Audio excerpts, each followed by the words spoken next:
بچوں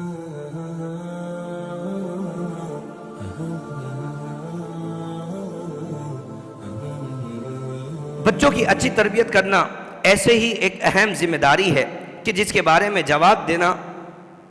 ہوگا۔ خواجہ حسن بصری رحمت اللہ تعالی سے مروی ہے کہ رسول اللہ صلی اللہ علیہ وسلم نے ارشاد فرمایا ان اللہ سائل کل راع عمس، حضور نے فرمایا یقیناً اللہ تعالی ہر ذمہ دار سے اسی ذمہ داری کے بارے میں پوچھے گا کہ اس نے اس کی حفاظت کی یا اسے ضائع کیا، اور جو حقوق اس پر لازم تھے انہیں ادا کیا یا اس میں کوتاہی کی، حتیٰ کہ آدمی سے اس کے گھر کے بارے میں، اس کے گھر والوں کے بارے میں بھی سوال کیا جائے گا کہ اس نے اپنے بچوں کی تربیت کی کہ نہیں کی، اس نے اپنے گھر کا ماحول درست کیا کہ نہیں کیا۔ قیامت کے دن آدمی سے اس کے اہل کے بارے میں پوچھا جائے گا، اسے اس کے بارے میں قیامت کے دن جواب دینا پڑے گا۔ تو ہمیں چاہیے کہ ابھی سے جو ہے اپنے بچوں کی تربیت جو ہے ہم کریں۔ اور سب سے بہترین ایک نکات قرآن مجید فرقان حمید میں بھی جو ہے اللہ تبارک و تعالی نے اس کو بیان فرمایا کہ سب سے بہترین تربیت جب بچوں کی کرنی ہے تو انہیں اچھے عقائد سکھانے ہیں۔ انہیں کیا سکھانا ہے؟ سب سے پہلے ان کے عقائد کو درست کرنا ہے کہ آج کل بہت زیادہ فتنوں کا زور ہے، یہاں تک کہ علمان والحفظ اب تو پہلے تو علم غیب کا انکار، اختیارات مصطفیٰ کا انکار، حاضر و ناظر کا انکار کیا جاتا تھا، اب یونیورسٹیز کے اندر، اس دنیا کے اندر، خاص کر پاکستان میں، انڈیا کے اندر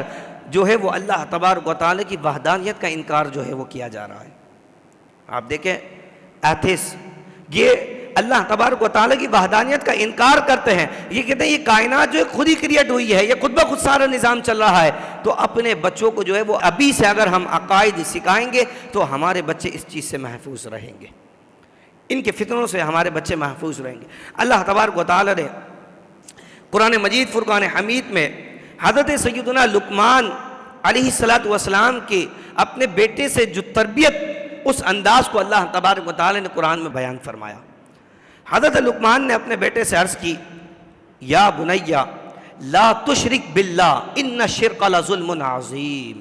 حضرت لقمان نے جب اپنے بیٹے کی تربیت کی تو آپ نے فرمایا یا بنیا، اے میرے پیارے بیٹے، آپ چاہتے فرماتے یا ابنی، اے میرے بیٹے، لیکن آپ نے محبت بھرا جو ہے وہ لفظ استعمال فرمایا، آپ نے فرمایا یا بنیا، اے میرے لاڈلے، اے میرے پیارے بیٹے، لا تشرک باللہ، اللہ کے ساتھ شرک نہیں کرنا۔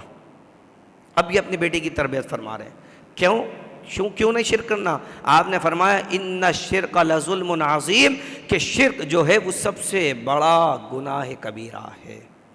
عظیم گناہ ہے۔ تو آپ نے فرمایا لا تشرک باللہ، اللہ کے ساتھ شرک نہیں کرنا ہے۔ تو اس قرآن پاک کی آیت مبارکہ سے ہمیں پتہ چلتا ہے کہ ہمیں اپنی اولاد کی جب تربیت کرنی ہے تو سب سے پہلے اپنے بچوں کو اچھے عقائد سکھانے ہیں، توحید کے بارے میں، اللہ تبارک و تعالی کی وحدانیت کے بارے میں جو ہے وہ اپنے بچوں کو علم دینا ہے۔ اس کے بعد رسالت کے بارے میں، نبوت اور نبی کے بارے میں جو ہے وہ اپنے بچوں کو علم دینا ہے۔ حشر، نشر، قیامت، میزان، یہاں تک کہ موت کے بعد اٹھائے جانے پر، یہ تمام کے تمام کا تعلق عقائد سے ہے۔ اپنے بچوں کو بچپن سے یہ عقائد سکھانے چاہیے، تاکہ پھر اگر آپ کے بچوں کو کوئی ایسے فتنے والا جو میزان کا انکار کرنے والا ہو، جو موت کے بعد دوبارہ اٹھائے جانے پر یا جہنم کا انکار کرنے والا ہو، تو آپ کے بچے اس فتنے سے محفوظ رہ سکیں۔ تو ان کی اچھی تربیت جو ہے وہ قرآن مجید فرقان حمید میں اللہ تبارک و تعالی نے فرمایا کہ سب سے پہلے اپنے بچوں کو جو ہے وہ یہ عقائد سکھائے جائے، جو حضرت لقمان نے اللہ تبارک و تعالی کی وحدانیت کے بارے میں سکھایا۔ اسی طرح حضرت سیدنا جندب بن عبداللہ سے روایت ہے کہ ہمیں رسول اللہ صلی اللہ تعالی علیہ وسلم کی بارگاہ میں حاضری کا شرف حاصل ہوا، تو آپ فرماتے اس وقت ہماری عمر 9 عمر تھی، جوانی کی عمر تھی۔ وہ فرماتے کہ ہم نے حضور علیہ السلام سے سب سے پہلے ارکان اسلام سیکھے، پھر اس کے بعد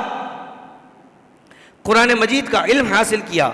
چونکہ قرآن کے ذریعے ہمارے ایمان میں مزید اضافہ ہوتا چلا گیا۔